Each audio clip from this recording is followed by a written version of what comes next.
Stop. Bye. Bonjour à chacune. Voilà, je suis très heureuse d'être avec vous. Je remercie Véronica, Manou et toutes les collaboratrices, les bien-aimées également épouses de pasteurs, donc pour l'accueil et la possibilité de partager la parole de Dieu avec vous. Alors ne vous inquiétez pas, j'ai mes notes. Oui, je suis comptable, je suis psychorigide, je suis désolée. Donc je vais lire mes notes. Mais vraiment, je crois que c'est la pensée de Dieu. Ça fait plusieurs semaines que j'avais dit, en lisant la Bible et en nourrissant ces choses dans mon cœur, et souvent la nuit, j'avais dit, si j'ai quelque chose à partager avec des femmes, ce sera ce thème-là. Voilà. Et puis Véronica donc, me donne la possibilité de partager la parole de Dieu avec vous. Donc je suis très heureuse de l'ouvrir en cet après-midi. On va s'exhorter, s'encourager encore. Et on veut une foi qui déplace les montagnes, ça c'est vrai, et une foi qui nous permet aussi de voir le surnaturel et de vivre le surnaturel. Est-ce que vous réalisez que notre Papa dans le ciel, il est surnaturel et il vit dans le surnaturel? Et je crois que c'est l'endroit aussi où Dieu nous attend. Vraiment, pas pour faire n'importe quoi, hein, pas pour devenir ingérable auprès de Manou et Véronica, ou devenir complètement mystique, mais au contraire pour qu'on s'attache encore plus à lui, à sa parole, afin que Dieu soit glorifié et que le royaume de Dieu s'étende et que l'Église rayonne et que le plus grand nombre soit sauvé. Donc le titre de mon message cet après-midi, c'est « Reçois ta part d'héritage ». Et pour cela, on va ouvrir ensemble donc, la parole de Dieu, bien sûr c'est elle notre guide, dans Juge 1, versets 12 à 15. Je vous laisse le temps de trouver. Donc Juge dans l'Ancien Testament, restez assises puisque c'est l'Ancien Testament. Hein. Et Juge 1, versets 12 à 15. On y est? C'est bon? Et Caleb dit, à celui qui frappera Kiriath Séfer et la prendra, je lui donnerai ma fille Aksa pour femme. Alors Othniel, fils de Kénaz, frère cadet de Caleb, la prit. Et Caleb lui donna sa fille Aksa pour femme. Or il arriva comme elle venait, qu'elle incita Othniel à demander un champ à son père. Et elle descendit de l'âne et Caleb lui dit, qu'as-tu? Et elle lui dit, donne-moi une bénédiction. Ça c'est dans une autre version, peut-être que celle que vous avez. Donne-moi une bénédiction, puisque tu m'as donné une terre du Négev, donne-moi aussi des sources d'eau.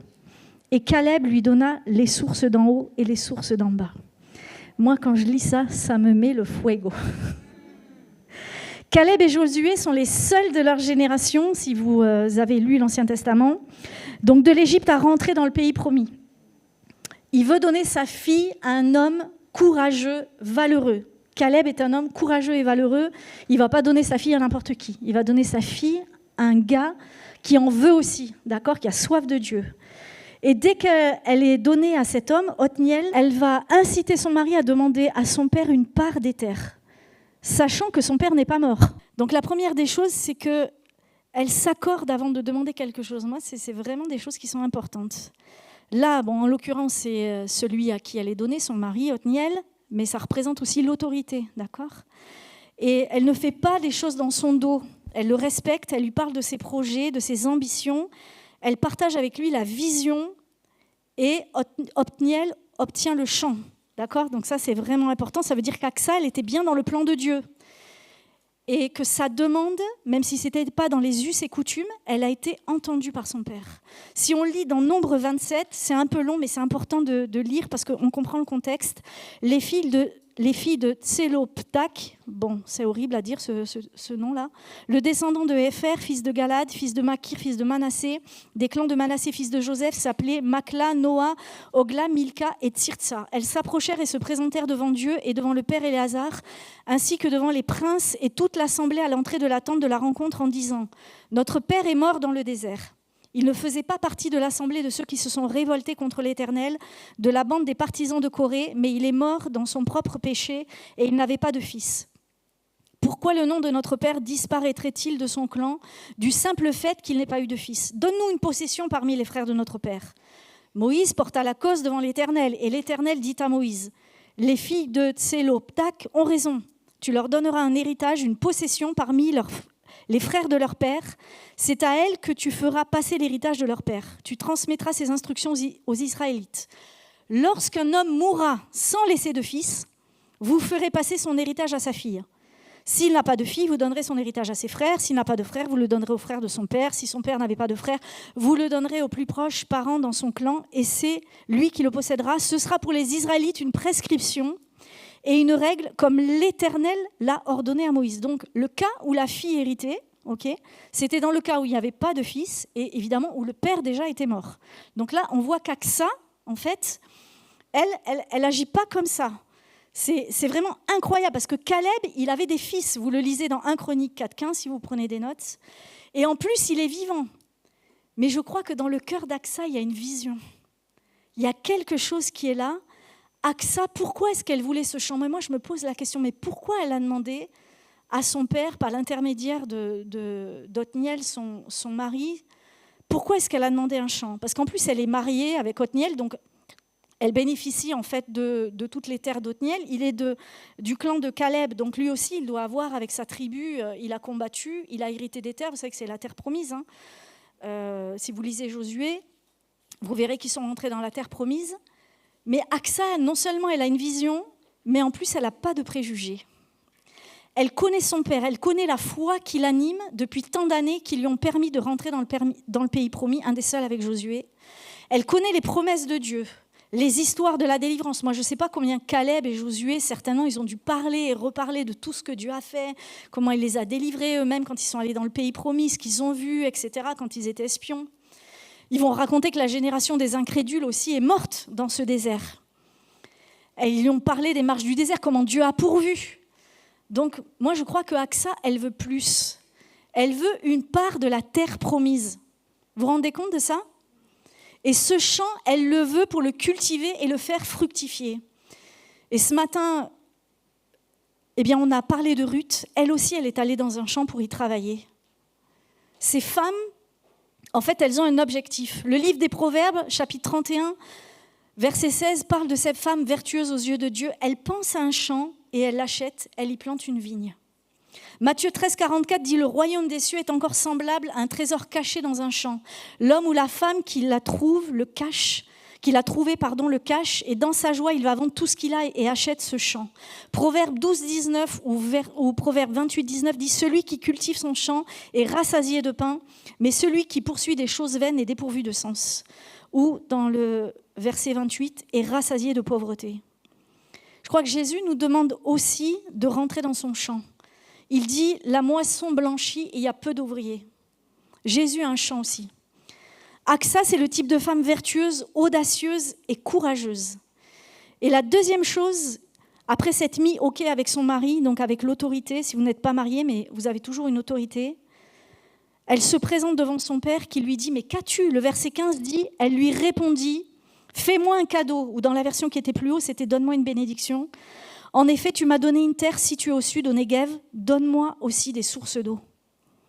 Elle s'approche déjà de son père avec reconnaissance parce qu'elle sait déjà ce qu'elle a obtenu de lui et elle va lui rappeler dans ses discours. Et elle n'oublie pas que ce qu'elle a déjà reçu, c'est une bénédiction non méritée. Son père est vivant, il a des fils, mais elle demande à hériter de son père une terre. D'accord ? Mais là encore, elle veut plus. Elle ne se contente pas de ce qu'elle a. Une terre au sud, dans le Negev, pour ceux qui sont allés en Israël, vraiment c'est sec, c'est vraiment aride. Donc je me dis que vraiment, est-ce que ça pouvait donner tout son potentiel, cette terre sans eau?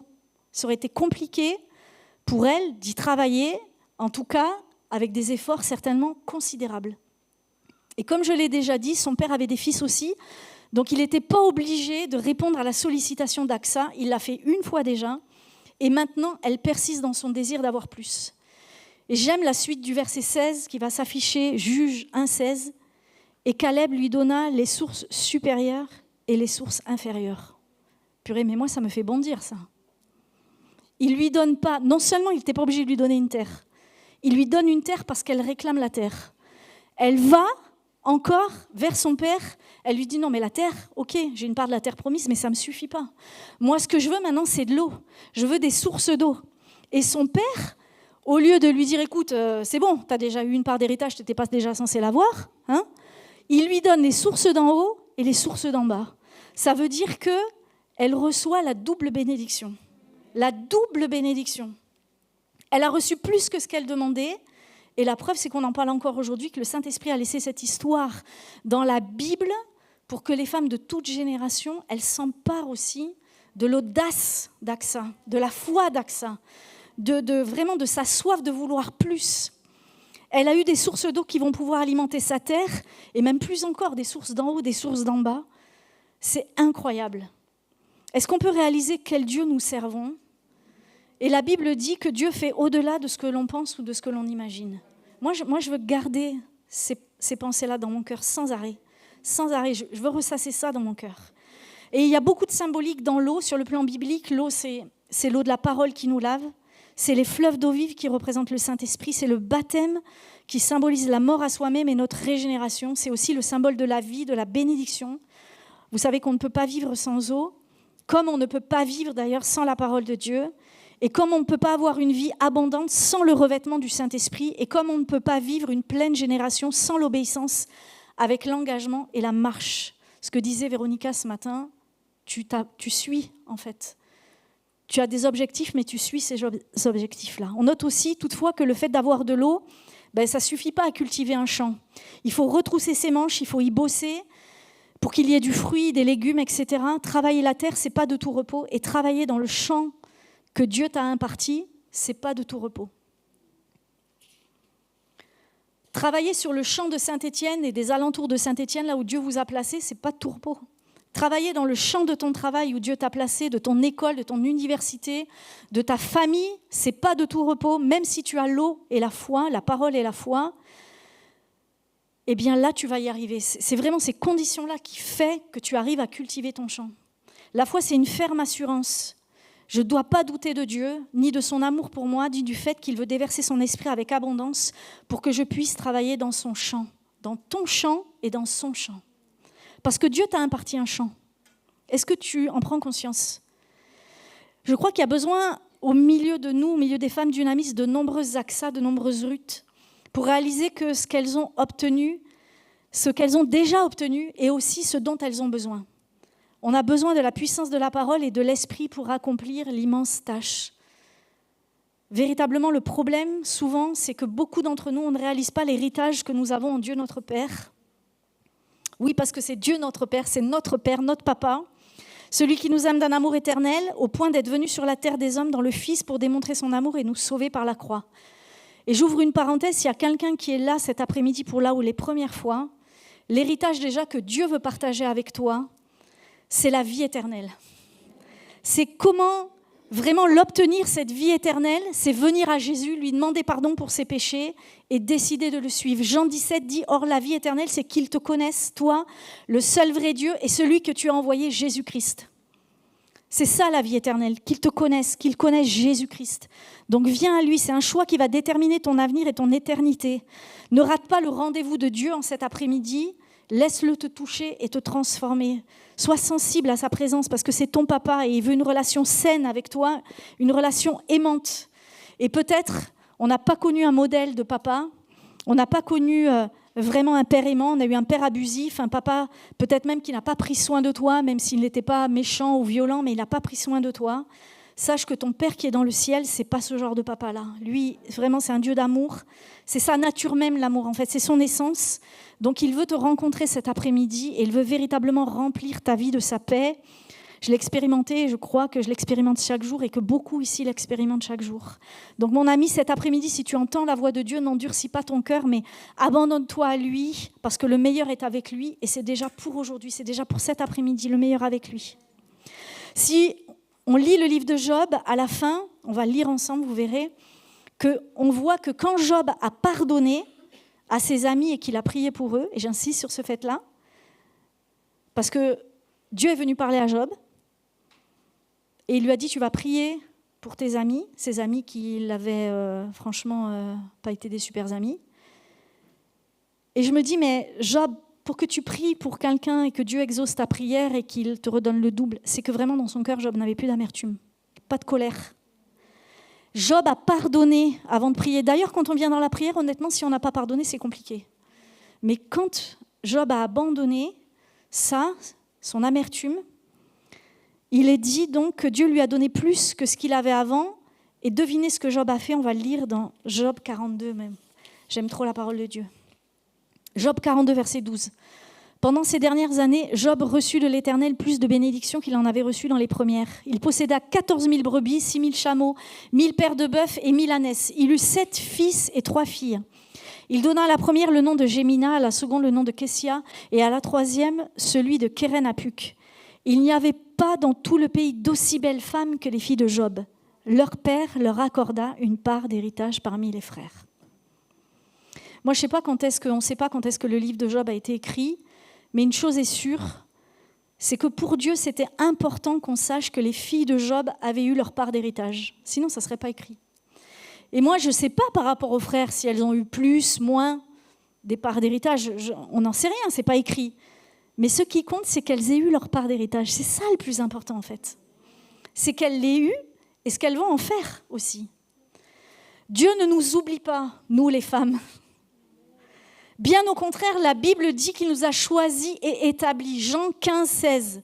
Ce n'est pas vous qui m'avez choisi, mais moi, je vous ai, purée, c'est dur à dire ça, mais moi, je vous ai choisi et je vous ai établi, afin que vous alliez et que vous portiez du fruit et que votre fruit demeure, afin que vous demeuriez, que tout ce que vous demanderez au Père en mon nom, il vous le donne. Ce n'est pas moi qui vous ai choisi, mais moi je vous ai choisi et je vous ai établi. Là, dans le contexte du chapitre 15, il parle du cep et des sarments, du fait qu'il est la source de vie et que nous sommes à lui et que son amour est une réalité, mais qu'il nous demande de demeurer en lui, d'accord ? Il y a quand même cette relation qui est très importante. Et je me dis, mais vivre en Dieu, mais comme c'est fort, ces paroles-là. C'est même fou de penser à ça. Je vis en Dieu. Est-ce que je peux m'imaginer vivre en Dieu, me plonger dans ses bras, me plonger dans son amour, me plonger dans sa parole, dans sa grâce qui me pardonne, dans sa grâce qui me transforme, dans son esprit qui me donne toutes les capacités pour accomplir l'œuvre de Dieu, parce que c'est ça aussi, l'héritage aussi. C'est ça.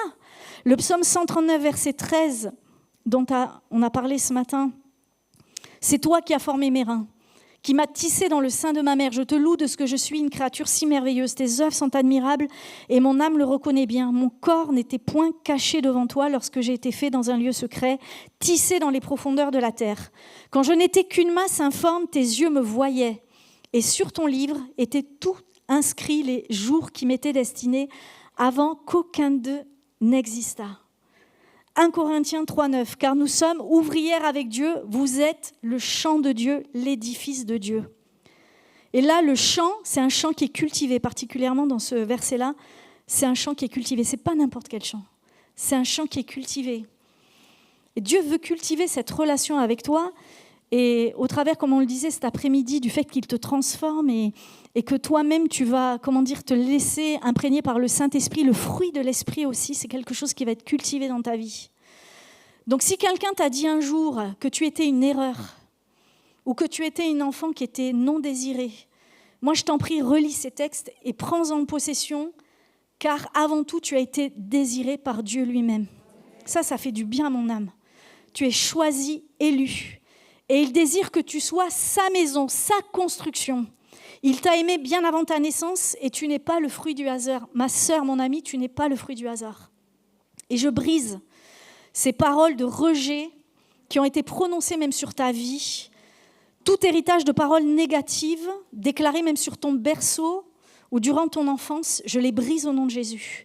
Et que ton âme et ton esprit reconnaissent maintenant par le Saint-Esprit que tu es fille de Dieu et que tu n'es plus orpheline ou mal aimée, mais que tu es bien la perle précieuse de Dieu, du Dieu de l'univers. Mais vraiment, je brise toutes ces paroles négatives. Je brise ces esprits de rejet qui te disent encore et encore que tu n'es rien. Je brise cela au nom de Jésus cet après-midi. Tu as peut-être hérité de tes parents des choses négatives, des malédictions ancestrales, générationnelles, des tares, des défauts, des gènes, un atavisme même peut-être. Mais maintenant que tu as adopté par Dieu ton Père, tu hérites de lui des choses bien différentes.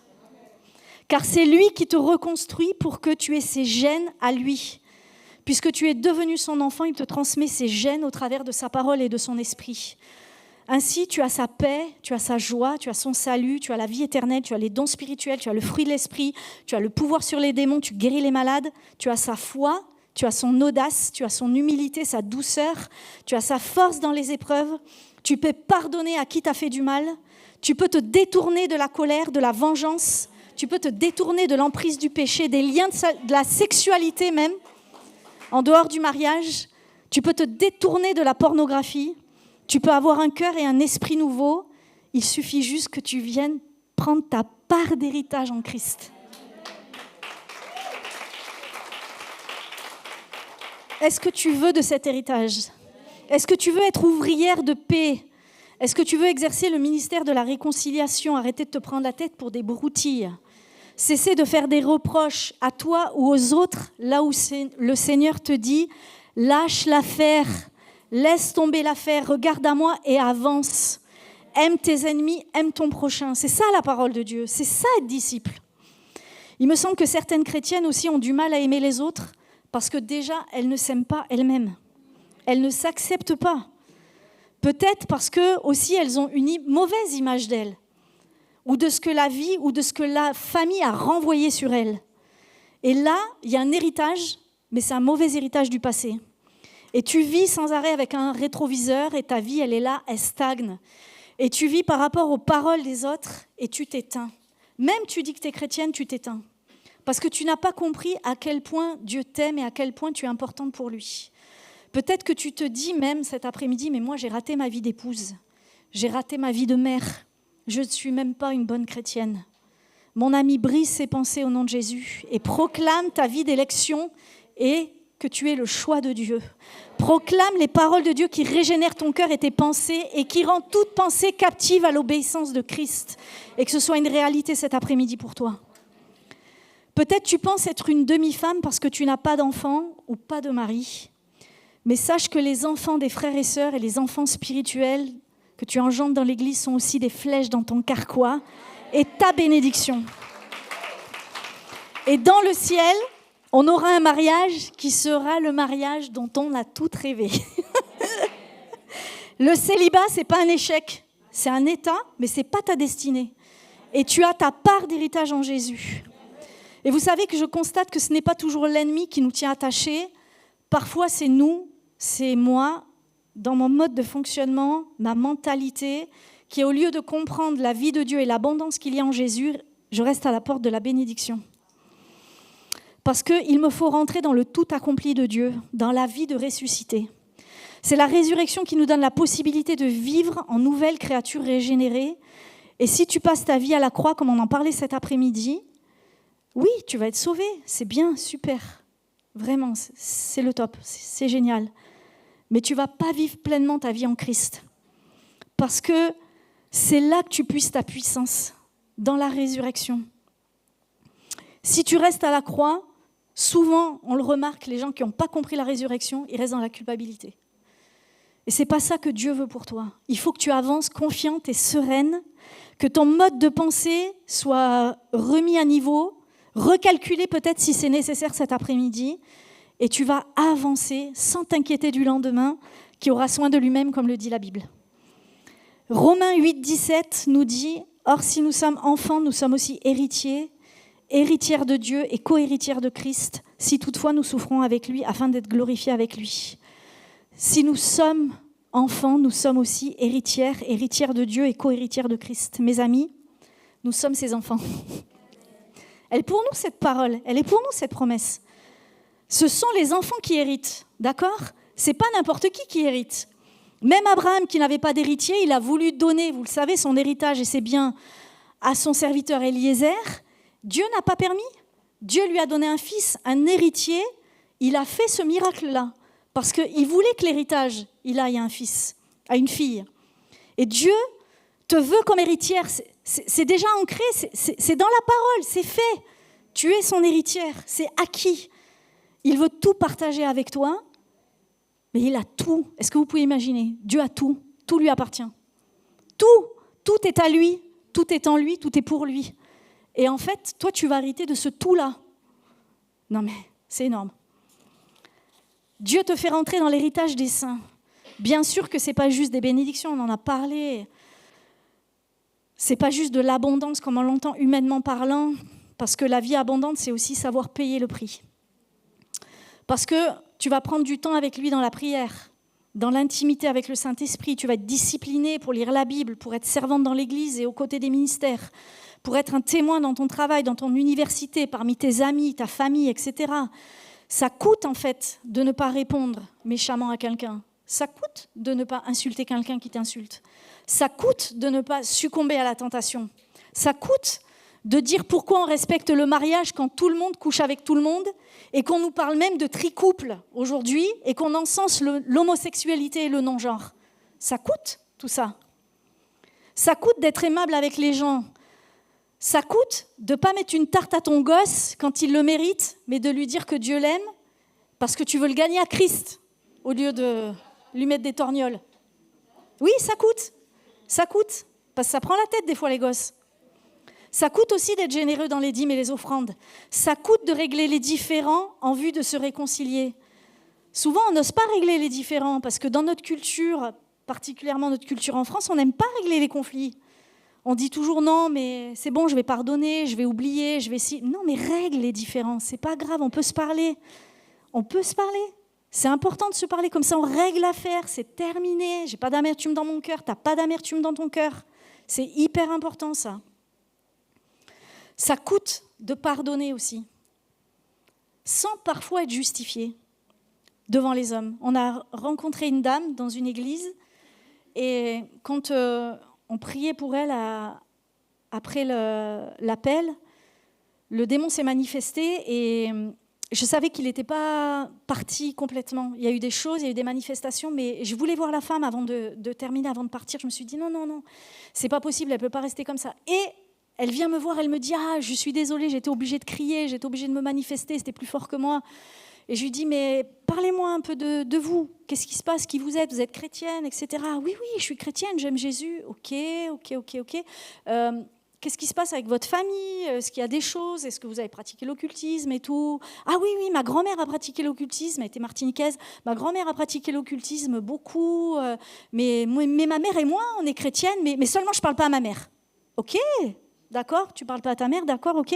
Mais qu'est-ce qui se passe alors? Non, je ne peux pas lui pardonner, elle m'a fait des choses trop graves. Mais là, je pars en Martinique et du coup, je vais devoir la rencontrer. J'ai dit, écoute, il ne faut pas que tu partes en Martinique sans avoir été libéré, délivré, parce que là-bas, tu vas prendre encore plus cher. C'est sûr, tu vas revenir, tu vas être encore plus chargé. Je dis, là, il faut que tu pardonnes. Tu as de la colère en toi, cet esprit de colère, il faut qu'il sorte. Ah, mais je peux pas. Donc, avec la femme du pasteur, on prend du temps avec elle, on lui dit, allez, maintenant tu vas le dire, tu vas le prononcer, tu vas le confesser. Prononce, dis-le, je pardonne. Je pardonne à ma mère, je pardonne. Oh, le démon l'a pris comme ça. Il lui serrait la gorge tellement que la femme ne pouvait pas sortir ça. Pour vous dire, la colère, c'est pas un jeu. C'est pas quelque chose de... C'est une porte ouverte. Elle, qu'elle a entretenue, évidemment, depuis des années. C'est pourquoi la place, entre guillemets, était libre. Et qu'il y a quelqu'un d'autre qui a pu venir. Et qui la maintenait dans cette colère-là.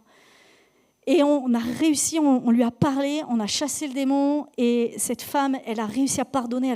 C'était incroyable, merveilleux. Elle est partie en Martinique et le pasteur nous a dit, elle est revenue de Martinique, elle était remplie de feu, remplie de joie, tout va bien. Vraiment, elle a pardonné à sa famille, à ses parents. Mais gloire à Dieu. Mais je vous assure, ne laissez pas les racines d'amertume. Ne laissez pas ces choses dans vos cœurs.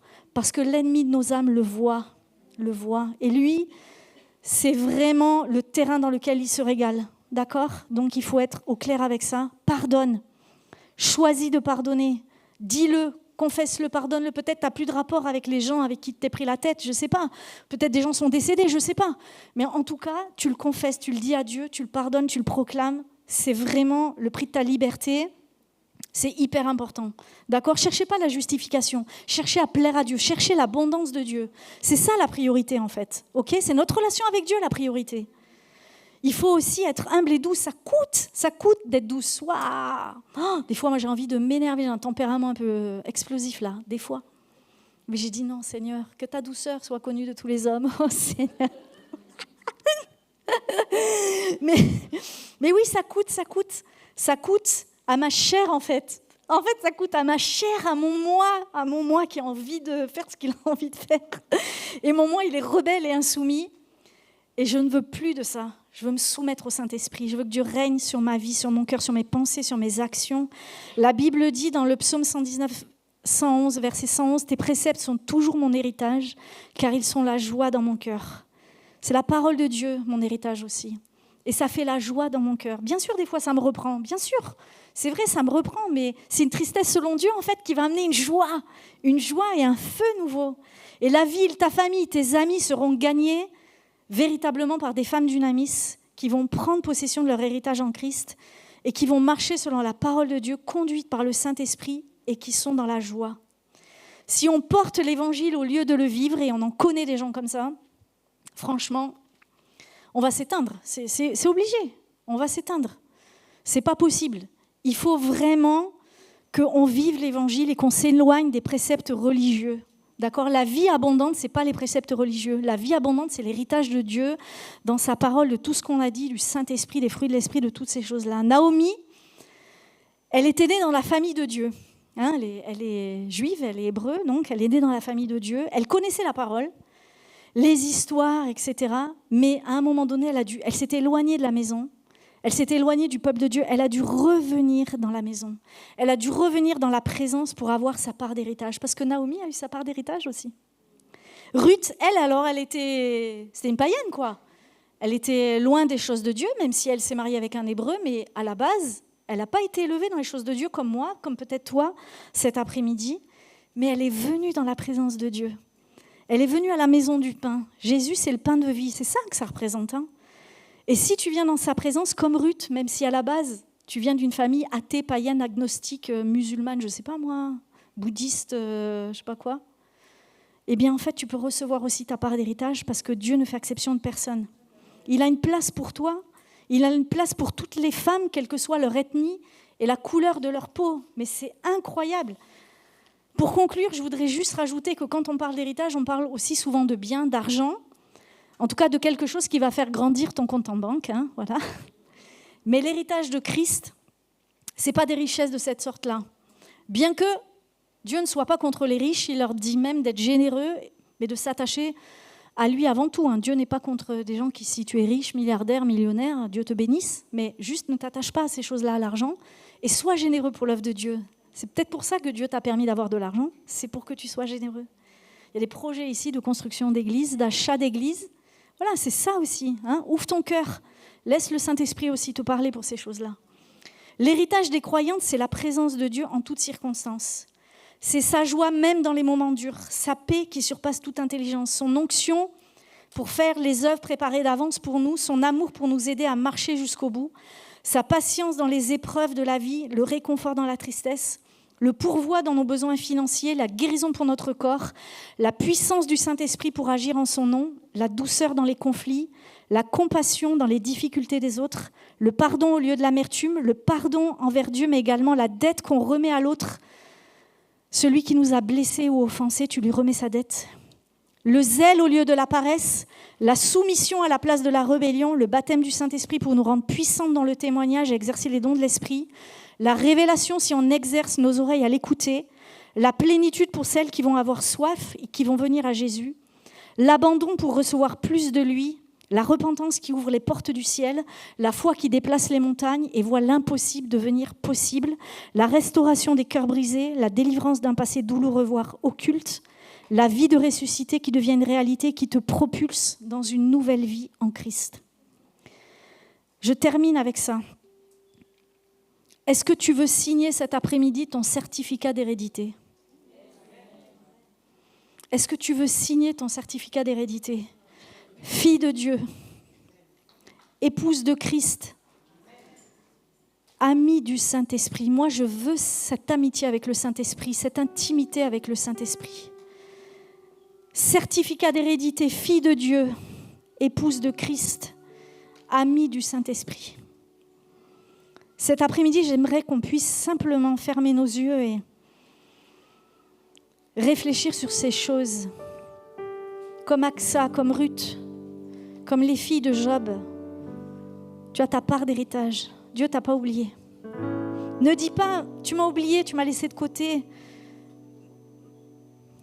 Mon amie à côté, ma sœur, elle a reçu, moi j'ai rien reçu, j'ai pas de talent, j'ai pas de don. Je sais pas faire, je sais rien faire, je rate ma vie, j'ai raté ma vie avec mon mari, j'ai raté ma vie avec mes enfants, j'ai pas une vie chrétienne épanouie. Cesse avec ces paroles. Cesse. Écoute la voix de Dieu qui dit « Je t'ai choisi, je t'ai élu, je t'ai vu depuis le sein de ta mère, je t'ai vu et tous les jours de ta vie sont inscrits dans mon livre. Tu es précieuse, je t'aime. J'ai envie de prendre soin de toi, j'ai envie de t'amener plus loin. Tu vas avoir les sources d'en haut et les sources d'en bas. Mais est-ce que tu vas avoir cette audace de prendre cet héritage? C'est juste pour les enfants, c'est pour les filles l'héritage. Est-ce que tu acceptes d'être fille de Dieu et d'hériter de lui ce qu'il veut te donner? C'est le meilleur qu'il va te donner. Et même dans les épreuves de la vie, il sera là. C'est pas possible, Dieu ne nous abandonne pas. Même si nos parents, ils ont été des mauvais parents. Dieu notre Père, lui, c'est un papa merveilleux. Jésus, c'est vraiment un ami incroyable. Tous les jours avec nous jusqu'à la fin des temps, c'est ce qu'il nous a promis. Et le Saint-Esprit, c'est vraiment notre consolateur, notre avocat. Ne laisse pas passer ce Dieu-là, les projets qu'il a pour toi. Tu es son héritière. Accepte l'héritage. La puissance de l'Esprit, oui, la puissance de l'Esprit, je sais que tout le monde la veut, mais il y a d'autres choses encore. Pardonne à qui tu dois pardonner. Sois douce, sois aimable, sois transformé, sois régénéré dans ta mentalité, dans tes pensées. Et la mentalité de Jésus, et la mentalité du royaume de Dieu. Oui, ta culture te dit ça ou ça ou ça, dans ta famille on fait comme ça, de telle manière. Arrête avec ça. Maintenant, tu es de la famille de Dieu. Ta terre, c'est le champ de Dieu. L'héritage que Dieu te donne. C'est sa présence, son esprit. Pense comme le royaume de Dieu pense. Pense comme Jésus pense. Respecte ta famille, mais dis-leur non, mais moi je suis le Dieu qui m'a donné la vie. Je vous aime, mais ce qui est le plus important, c'est Jésus, c'est les paroles de Jésus. Et c'est là que la vie abondante, elle va commencer à jaillir dans ta vie, dans ton cœur. C'est par l'obéissance que la vie abondante, elle va être là, elle va jaillir dans ton cœur. Si tu n'es pas baptisé du Saint-Esprit cet après-midi, recherche ces choses, le baptême du Saint-Esprit, afin que toi aussi, tu sois rempli de l'Esprit, que tu parles ces langues merveilleuses, que tu intercèdes dans ces langues de l'Esprit.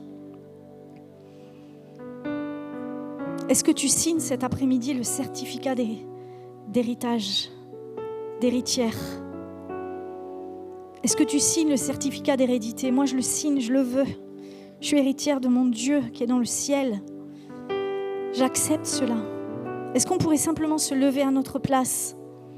Et on va se prendre par la main. Vous allez vous prendre par la main simplement. On va terminer ces moments dans la paix. Saint-Esprit est assez puissant pour venir te chercher là où tu es. Mais on a besoin des frères et sœurs, on a besoin des sœurs. La communion fraternelle, c'est primordial, c'est essentiel. Quand moi je ne vais pas bien, ma sœur, elle prie pour moi et Dieu, il me relève. D'accord? Vivez pas solo, les filles. Je vous assure, c'est pas le programme du Saint-Esprit. L'héritage, il est pour toutes les filles. Les filles de Job, elles ont tout hérité. Ok?